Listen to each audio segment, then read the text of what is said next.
नजर डालते हैं आज के विस्तारित समाचारों पर।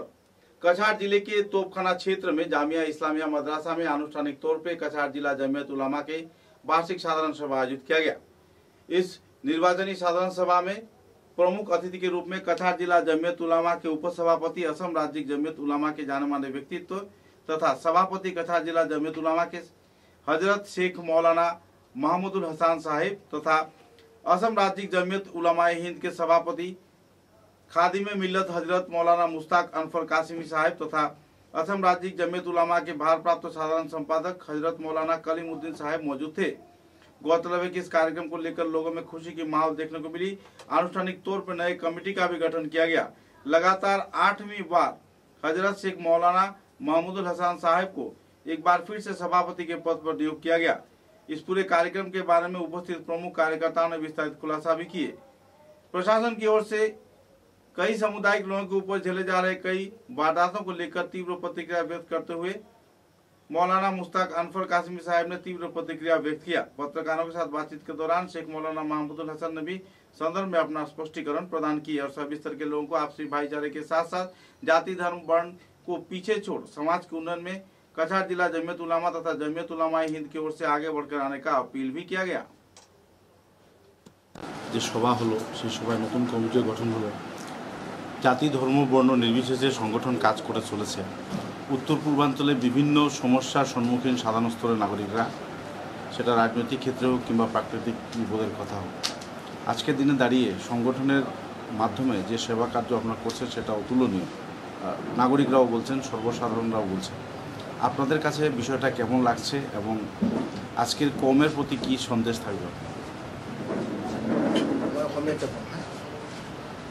সর্বপ্রথমে আজি আমার মিটু সাধারণ আজি সভা দেখো আছিল কাছাৰ জিলা জমিয়ত উলামাৰ নির্বাচনী সভা আছিল। নির্বাচনী সভাত মৌলানা মাহমুদ হোসেন সাহেব আপনার সর্বসম্মতিতে 8 নম্বর বার এতিয়া সভাপতি নির্বাচিত করা হল, অষ্টমবার। আজি আমার লোকের উদ্দেশ্য হল জমিয়তৰ, আমি ৰাজনীতিবিদ মানুষ নহয়, আমি নিঃস্বাৰ্থে সমাজ সেৱা কৰি জমিয়ত উলমা কৰি আছে ভাৰত স্বাধীনৰ পৰা।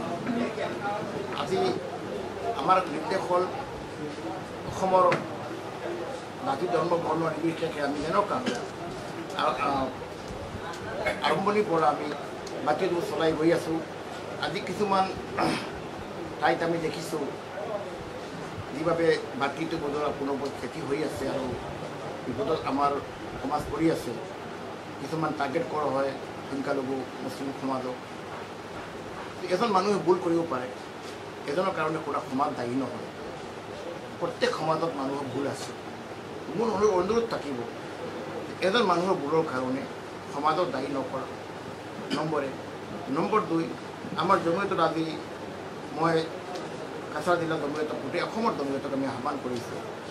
আমি যেনেকুৱা জমিয়তৰ স্বাধীনতাৰ পৰা আমি এই ভাৰতৰ হিন্দু মুছলমান একেলগে বসবাস কৰি গৈ আছোঁ, বাকীটো বজাই ৰাখি আমি এতিয়াও আমি আৰু ভালকৈ কোনো ঠাইত হ'ব পাৰে মুছলিম মানুহ কম, নন মুছলিম মানুহ বেছি আছে, কোনো ঠাইত মুছলিম মানুহ বেছি, নন মুছলিম মানুহ কম। আমাৰ দায়িত্ব হ'ল আমাৰ প্ৰতিবেশী হিচাপে তেওঁলোকক খবৰ লোৱা, তেওঁলোকক কোনো বিপদত পৰিলে আমি সহায় কৰা।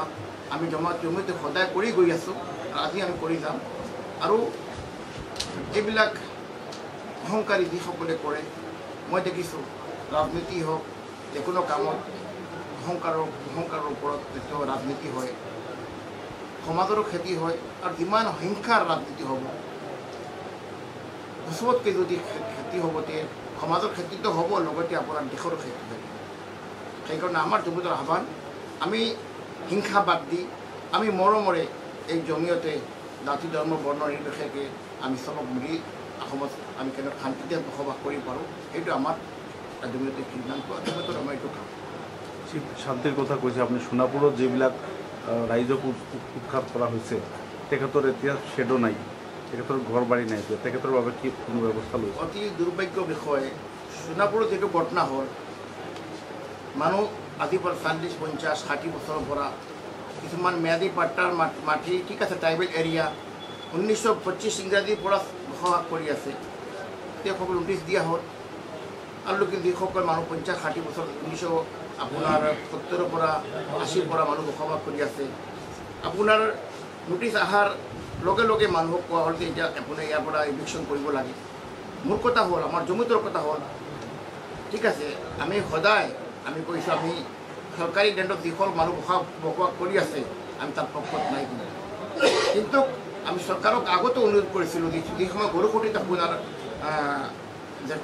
আপোনাৰ ইভিকশ্যন হ'ল এই মানুহবিলাক যদি প্ৰকৃত ভাৰতীয় নাগৰিক হয় তেওঁসকলক আপোনালোকে ব্লেক টাইট মাটি দি পেলাই আপুনি ইভিকশ্যন কৰক কাৰণ এই অসমৰ ভাৰতীয় নাগৰিক অসমৰ নাগৰিক আৰু আপুনি যদি এনেকুৱা মানুহ যদি আপোনালোকে এনেই হঠাৎকৈ আপোনাৰ যদি ইভিকশ্যন কৰে মানুহসকলৰ ঘৰ নাই বাৰী নাই দুৱাৰ নাই আকাশৰ তলত বসবাস কৰে সেই মানুহৰ নিৰাপত্তা নাই ল'ৰা ছোৱালীৰ ভৱিষ্যত অন্ধকাৰ হয় স্কুলৰ পৰা বঞ্চিত আজি সোণাপুৰত চাহ গৈ পেলাই কিমান স্কুল খালী পৰি আছে স্কুল নাই একো নাই ল'ৰাবিলাকৰ ভৱিষ্যত কি হ'ব ইগন্ত মোৰ দেন 4-5 হাজাৰ ইভিকশ্যন হ'ল এইবিলাক ল'ৰা ছোৱালীৰ জীৱন অন্ধকাৰ হৈ গ'ল কোনো পঢ়া শুনা নাই ঠিক আছে মুখ্যমন্ত্ৰী ডাঙৰীয়াক আমি কৈছিলোঁ তেওঁ কিছুমান মাটি দিছিলে সোণাপুৰত 400-500 পৰিয়ালক কিন্তু এতিয়ালৈকে হাজাৰ পৰিয়াল আকাশৰ তলত অতিবাহিত কৰি আছে সেইকাৰণে এইটো গভৰ্ণমেণ্টৰ দায়িত্ব যে মানুহবিলাকক ইভিকশ্যন এইবিলাক মানুহ ক'ৰ মানুহ এইবিলাক মানুহ গৰাখহনি হোৱাৰ পিছত মানুহবিলাকে ঘৰ বাৰী নাই একো নাই মানুহ ক'ত থাকিব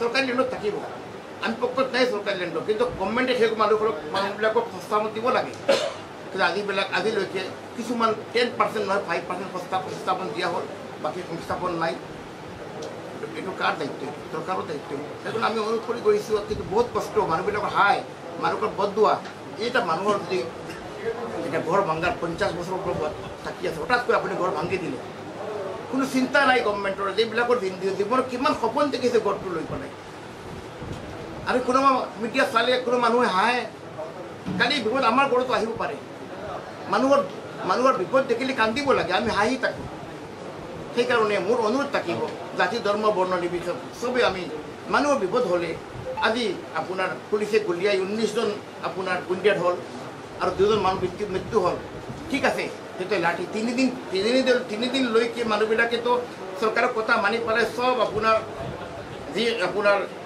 ইভিকশ্যন কৰাৰ কাৰণে মানুহবিলাকে চব নিজৰ সামান যিমান আছে চব লৈ গৈ আছিলে কৈছিলে আমাক অকণমান সময় দিয়ক সময় নিদিয়াকৈ মানুহ উত্তেজনা হ'ল কিছুমান উত্তেজনা হৈছে হোৱাৰ পিছত আপোনাৰ লাঠি লৈ পেলাই মানুহ আহিলে ঠিক আছে কিছুমান টাইম চব টাইমটো অহা নাই তো আপোনাৰ অসমৰ মানুহ ভাৰতীয় নাগৰিক আপুনি ডাকাই চুৰিয়া মাৰ্ডাৰটো নহয় এইবিলাকে মাৰ্ডাৰ কৰা নাই ৰেপ কৰা নাই সকলো মানুহে নিজৰ ঘৰ ভাঙি আছে আপত্তি দিছিলে অকণমান সময় দিয়ক আমাক সেই মানুহবিলাকক পুলিচে গুলি কৰি দিলে পাৱাৰ গুলি কৰিলে এইটো কি ইনচাফ নেকি এইটো ইনচাফ নহয় এইটো মানুহৰ হাঁহ ল'ব নালাগে মানুহক বদুৱা ল'ব নালাগে এইবিলাক দুখীয়া মানুহৰ কোনে খবৰ ল'ব এইটো তাৰ দায়িত্ব চৰকাৰৰ আজি এইবিলাক মানুহ যদি কালি তেতিয়া ল'ৰাবিলাক পঢ়া শুনাৰ পৰা বঞ্চিত হ'ব কালি চুৰি হওক কালি যদি চুৰ বনে ডাকাতি কৰে আকৌ মুছলমানৰ বদনাম হ'ব সেই মুছলিম ল'ৰাবিলাক এইটো দায়ী কোন চৰকাৰ দায়ী NRCৰ প্ৰক্ৰিয়াকৰণৰ বাবে এটা প্ৰশ্ন ওলাইছে NRCৰ সঠিকভাৱে প্ৰক্ৰিয়াকৰণ হোৱা নাই আজি ৰাইজৰ মাজত এটা মানে বিৰূপ প্ৰতিক্ৰিয়া পৰিলক্ষিত হৈছে এইবাবে আপুনি কি ক'ব Jamiat Ulama AAMSU justice forum women justice forum সংগ্ৰাম পৰিষদ চবেই মিলি পেলাই আমি NRC কৰিছোঁ আৰু হিন্দু মুছলমান জাতি ধৰ্ম বৰ্ণ চবৰ কাৰণে এটা সুপ্ৰিম কোৰ্টৰ আণ্ডাৰত আপোনাৰ পচিক হাজিৰা ডাঙৰীয়াৰ আণ্ডাৰত NRCখন প্ৰতিক্ৰিয়া হ'ল এতিয়া আপুনি কেনেকৈ হ'ব NRCখন হোৱা নাই এতিয়া আমি কৰিছোঁ নেকি এইটোতো আপোনাৰ গভৰ্ণমেণ্টৰ আণ্ডাৰত হ'ব সুপ্ৰিম কোৰ্টৰ আণ্ডাৰত হ'ল আমি কেনেকুৱা ক'ম NRCটো 100% NRCখন শুদ্ধ NRC হ'ল এতিয়া NRC এতিয়া শুদ্ধ হ'ল এতিয়ালৈকে NRC ইমপ্লিমেণ্ট কিয় নহয় এতিয়া আমি চৰকাৰক অনুৰোধ কৰিছোঁ অতি সোনকালে NRCখন ইমপ্লিমেণ্ট হ'ব লাগে আৰু কোন অপেক্ষা চৰকাৰে কৰি আছে আজি 3 বছৰ হৈ গ'ল এনেকুৱা মানুহবিলাক কিছুমান ৰিজেকশ্যন লেটাৰ এতিয়ালৈকে অহা নাই যিসকল মানুহৰ আপোনাৰ 20 লক্ষ মানুহৰ নাম অহা নাই 19 লক্ষ মানুহৰ নাম এতিয়ালৈকে ৰিজেকশ্যন লেটাৰ অহা নাই কোন কাৰণত আপোনাৰ NRCটো অহা আপোনাৰ নামটো অহা নাই বহুত মানুহৰ বাবাৰ নাম আহিল মাৰ নাম নাই ৰাজ্য চৰকাৰৰ ওচৰত কি এপিল থাকিব আপোনাৰ CMৰ ওচৰত কিংবা প্ৰধানমন্ত্ৰীৰ ওচৰত আপোনাৰ আবেদনটো কি থাকিব আমাৰ ৰাজ্য চৰকাৰৰ ওচৰত এটা হ'ল ডিটেনশ্যন কেম্পৰ কথা ডিটেনশ্যন কেম্পত যিসকল মানুহক ট্ৰিবিউনেলে জাজমেণ্ট দিয়ে হ'ব পাৰে আমাৰ মানুহৰ কিছু উকিলসকলৰ ভুল আছে, তথ্য ভালকৈ দিব নোৱাৰে। বাবা যদি আপোনাৰ প্ৰকৃত ভাৰতীয় নাগৰিক, ল'ৰা কেনেকুৱা আপোনাৰ বিদেশী হ'ব, মা স্বদেশী ল'ৰা বিদেশী হ'ব পাৰে নেকি? কোনো প্ৰকাৰে হ'ব নোৱাৰে।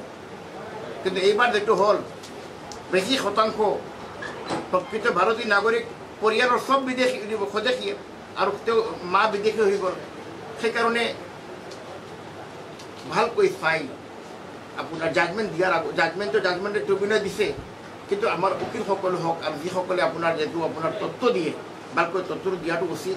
আৰু জাজমেণ্টটো আপোনাৰ আমি সুপ্ৰিম কোৰ্টত যাম, এইটো হাইকোৰ্টত তেতিয়া ট্ৰিবিউনেলৰ পৰা হাইকোৰ্ট আমি জম্মু তুলামাই হাইকোৰ্ট কৰিম। আমি মানুহসকলক যি সহায় লাগে আমি জম্মু তুলামাই কৰিব ইনশাল্লাহ। আমি লগতে সুপ্ৰিম কোৰ্টত যদি লাগে যাব লাগে সুপ্ৰিম কোৰ্টত যাম।